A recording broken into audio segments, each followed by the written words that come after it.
Welcome, my friend. Tonight, we'll step gently into a Victorian home, a place where beauty and poison shared the same wallpaper, where comfort was an afterthought, and even the air you breathed was a little deadly. Let's start with the walls. At first glance, they dazzled with vibrant greens, deep reds, and golden florals. But beneath those elegant patterns lurked a silent killer, arsenic. In the 1800s, arsenic was used to create stunning green pigments, especially the popular Shields green and Paris green. These wallpapers were a must-have for fashionable homes. Unfortunately, as these papers aged and became damp, they released arsenic-laden dust and vapours into the air. Headaches, nausea, skin rashes, even death, all in the name of beauty. Now, take a deep breath, or rather, maybe don't. Victorian London was blanketed with soot. Every home had multiple coal-burning fireplaces. Chimneys puffed out thick black smoke so much that the famous London fog was often more smog than mist. Indoors, the air was hardly better. Coal soot settled on every surface. Curtains, upholstery, even the food. Breathing was a constant challenge, especially for the elderly and children. Have a seat if you can. Victorian furniture was built to impress, not to relax. Enormous armchairs with stiff backs, carved mahogany tables, and grandiose sideboards filled every room. The heavier, the better. Comfort was sacrificed for craftsmanship. Sitting for long periods on these ornate thrones was more a test of posture than a moment of rest. And finally, we come to a room with a rather sombre purpose, the mourning room. In the Victorian era, death was not hidden away in hospitals or funeral homes. Instead, it came home. Literally. Wealthy houses often had a dedicated space for wakes and viewings. Mirrors were covered, clocks were stopped, and visitors would come to pay their respects to the deceased, laid out in the family's own parlour. These rooms were a constant reminder of mortality, a quiet preparation for the inevitable.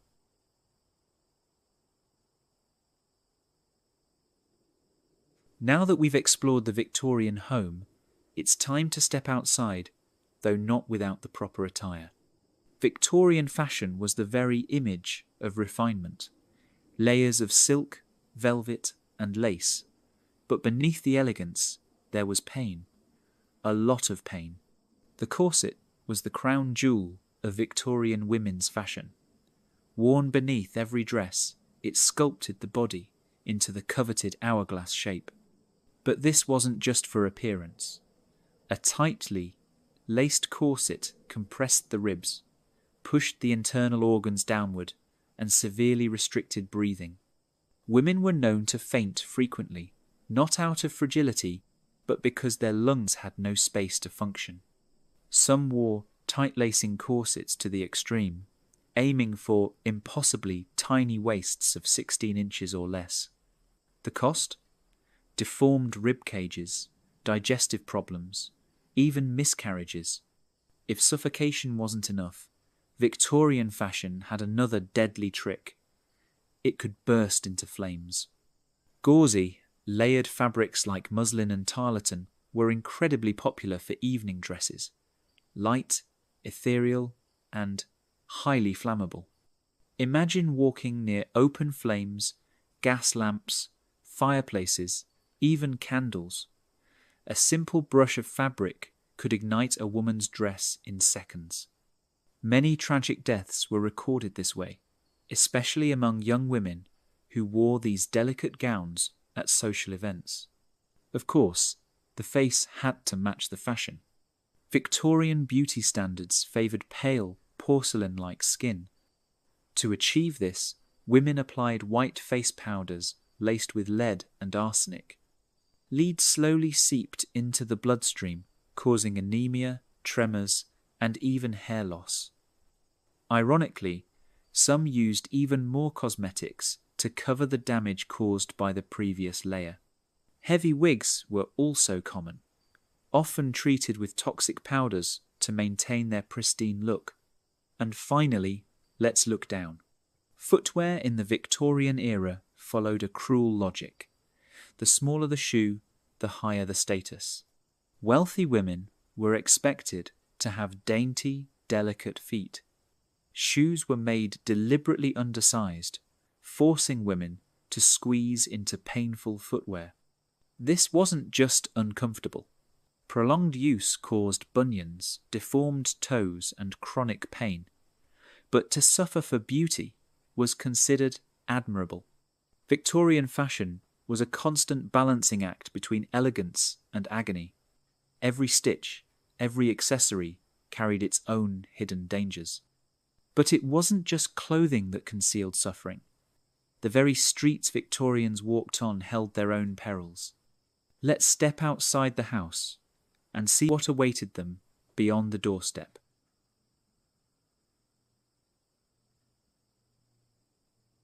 Leaving the suffocating elegance of the Victorian home, one might expect a breath of fresh air outside.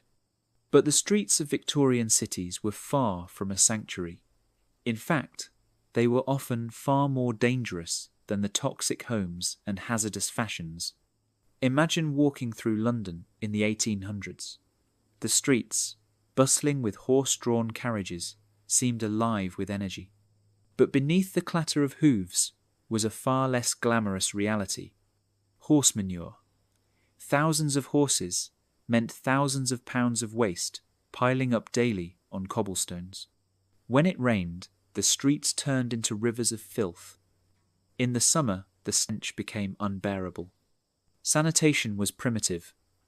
Diseases like cholera and typhoid thrived in this perfect breeding ground of waste and poor drainage. As industrialization boomed, the air itself became a silent killer. Coal, powered factories and home fireplaces belched thick black smoke into the sky. The famous London fog? More accurately, a lethal smog made of soot and sulfur dioxide. In 1873, one of the worst smogs blanketed the city for days, reducing visibility to mere feet. Thousands fell ill with respiratory infections, many of them fatal. Walking outside meant coating your lungs in industrial poison with every breath. But not all dangers were environmental. The labyrinth of narrow alleys and gas-lit streets provided perfect cover for a different kind of threat: crime. With poverty rampant, pickpockets, muggers, and even murderers roamed the streets. The infamous Jack the Ripper is perhaps the most well-known figure of Victorian crime. But attacks in the slums were a daily occurrence. The police force was still in its infancy, and in many areas, protection was minimal. Nighttime walks could be a gamble with your life. While the wealthy promenaded in carriages, vast portions of the population lived in squalor. Overcrowded slums, known as rookeries, were filled with families crammed into single windowless rooms. No sanitation, no clean water, rampant disease. Child labour was common. Young children worked in factories, or worse, scavenged in the sewers as tosher boys, risking drowning and disease for a few pennies. The Victorian streets, much like its homes and fashions, were a reflection of the era's contradictions. Progress built upon layers of suffering and neglect. But perhaps nowhere was this more visible and more horrifying than in the medical practices of the time. In the next chapter, we'll take a closer look at Victorian medicine, where the cure was often worse than the disease.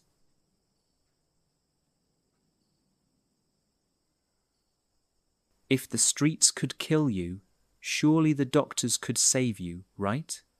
Well, not quite. In Victorian times, the line between healer and torturer was disturbingly thin. One of the most common medical treatments was bloodletting. The belief was simple and dangerously wrong. Illness was caused by bad humours in the blood. To cure you, doctors would drain your blood either with lancets or with leeches. Weak, bleed more. Fainting, a sign it was working.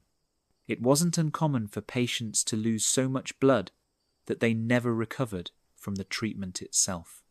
Victorian pharmacies were less about healing and more like well-stocked poison cabinets. Arsenic was used for everything. Skin whitening, curing syphilis, even as a tonic for vitality.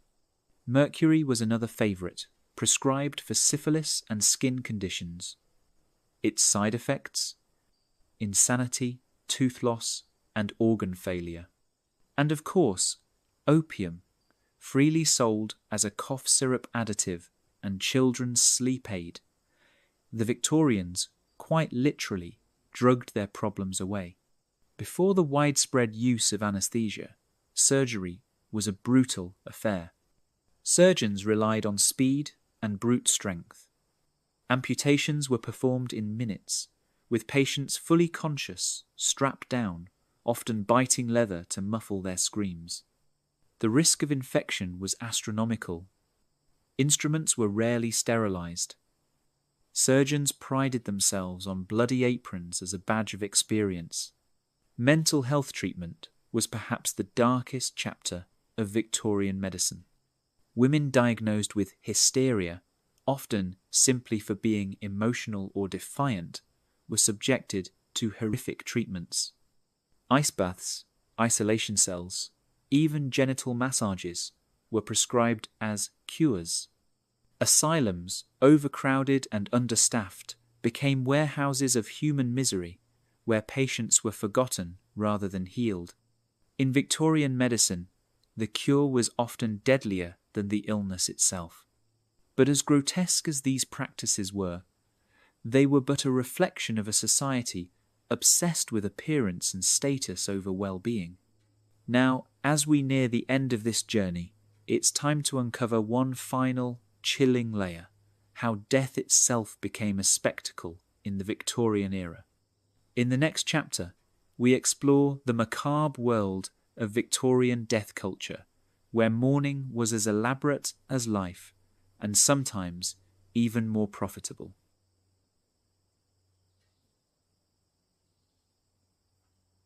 In the Victorian era, death was not a private affair. It was a performance, a ritualised, almost theatrical event where every tear, every black ribbon had its price. Entire industries thrived on the grief of families. Mourning attire was strictly regulated. Widows were expected to wear heavy black dresses, veils, gloves, often for 2 full years after a husband's death.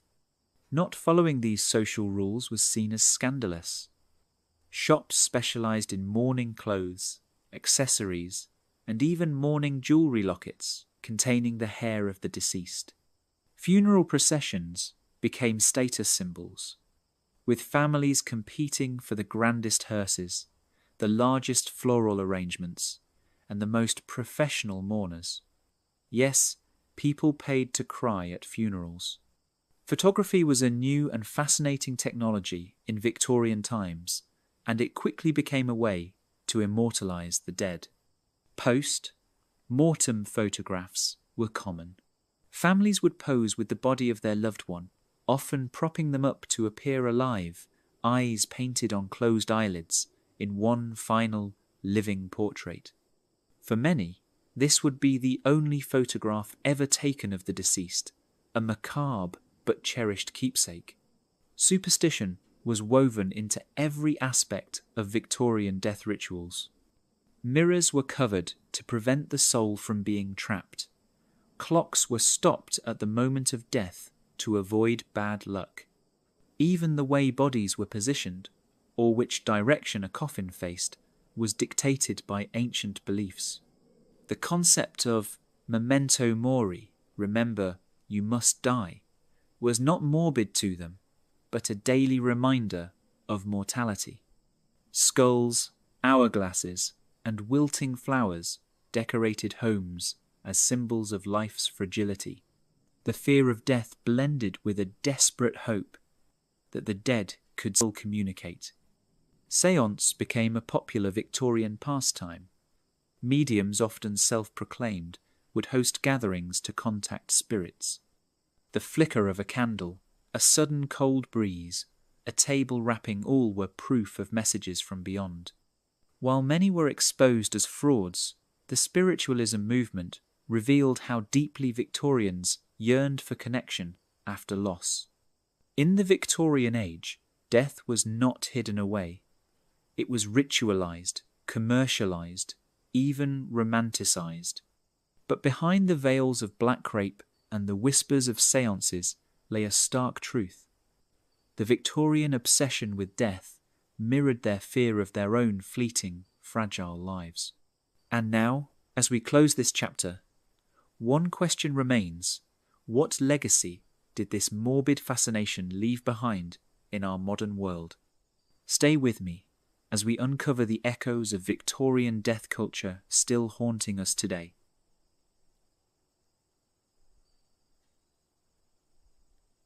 The gas lamps have dimmed, the black mourning veils have long been lifted. Yet, in ways both obvious and hidden, the ghost of the Victorian era lingers. Its obsessions, its fears, its rituals still echo in how we live, how we grieve, and even how we entertain ourselves. Consider this: our modern obsession with true crime, horror films, and Gothic aesthetics is a direct descendant of Victorian tastes. The 19th century birthed the Gothic novel as mainstream entertainment. Stories of haunted mansions, tormented souls, and forbidden science, think Mary Shelley's Frankenstein or Bram Stoker's Dracula, laid the foundation for the horror genres we consume today. Even modern fashion echoes Victorian mourning attire. Black lace, corsets, chokers, and the romanticized goth style are nothing but updated versions of 19th century griefwear, now stripped of their original sorrow, yet still exuding a dark allure. Unlike the Victorians, we hide death behind hospital curtains and funeral homes. The rituals of home wakes and mourning garb have faded.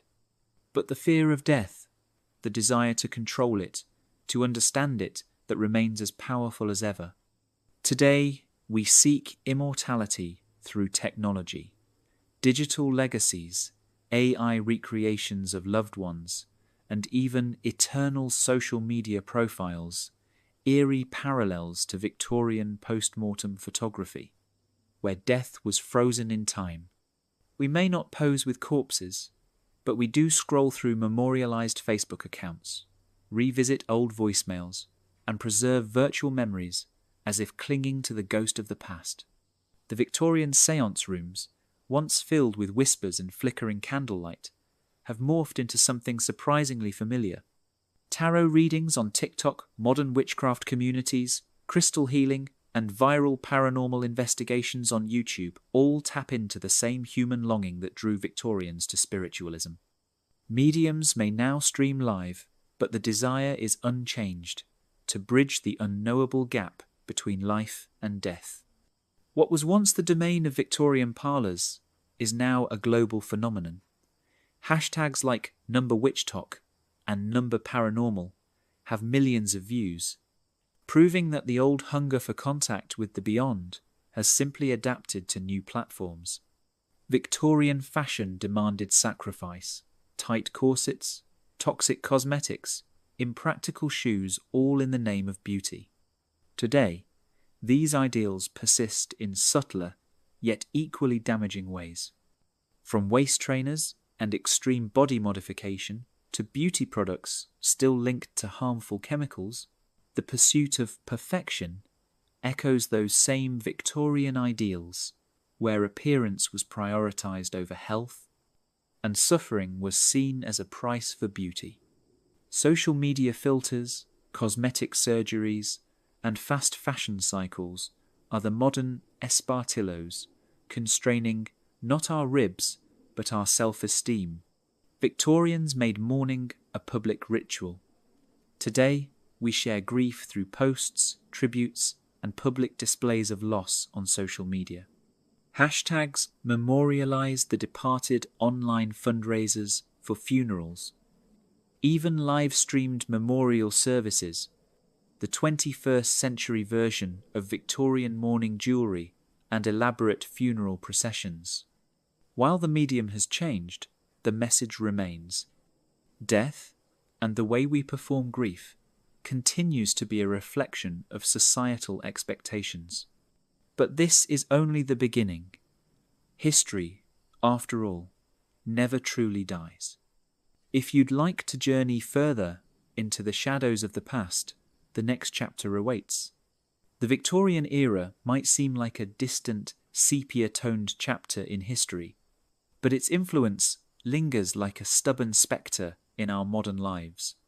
From architecture to social norms, from fashion to medicine, the fingerprints of Queen Victoria's reign are everywhere, sometimes beautiful, often unsettling.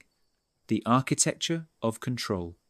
Step into any grand city, London, New York, even Melbourne, and you'll find towering Victorian buildings, stoic and imposing. Their facades of intricate stonework, gargoyles, and iron fences weren't just for show. They reflected a society obsessed with control, hierarchy, and appearances. Today, these buildings house modern offices, luxury apartments, and chic cafes. But behind the exposed brick and restored wood floors lies a history of coal dust, arsenic paint, and servant bells hidden in the walls. The architecture still whispers of a time when class divided every floor literally. Servants below, masters above. A vertical caste system made of bricks.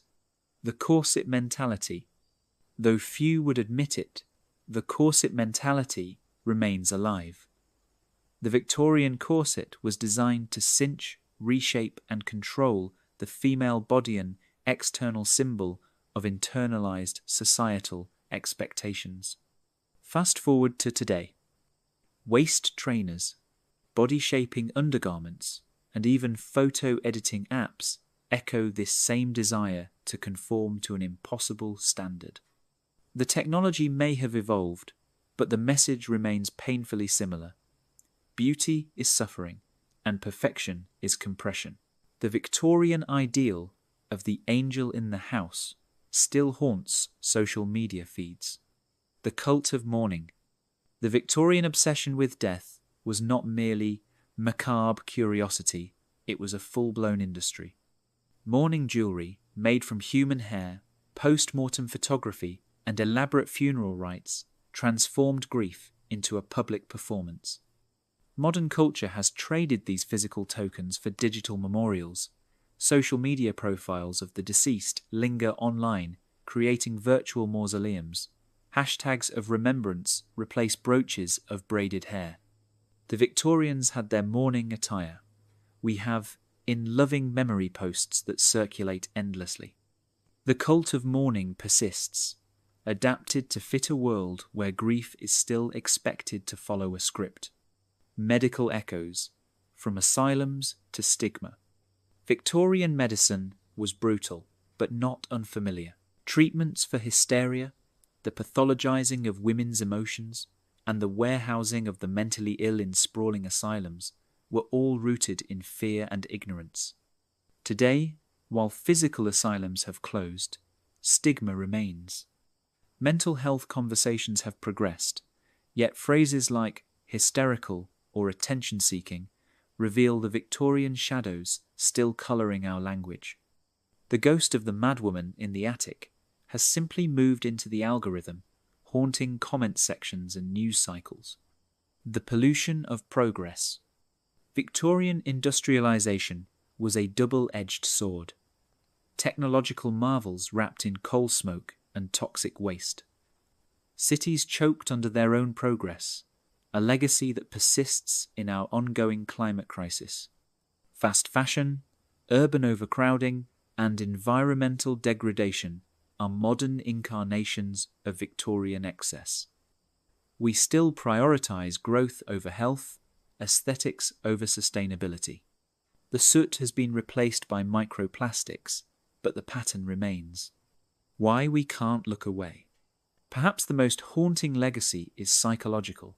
The Victorians lived in a paradox of repression and fascination with death, with the body, with the taboo.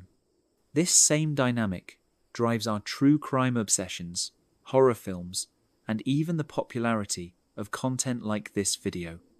We are still, in many ways, Victorians at heart, repulsed yet entranced by the morbid, seeking order in chaos, and forever polishing the veneer of respectability while hiding the rot underneath. Conclusion.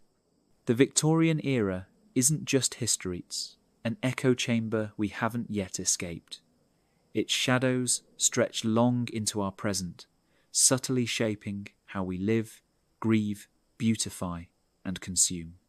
As you close your eyes tonight, remember, the velvet curtains, the gilded mirrors, the lace gloves, those are not relics, they're reflections. The Victorian age is not behind us. It walks beside us, quiet, insistent, unseen,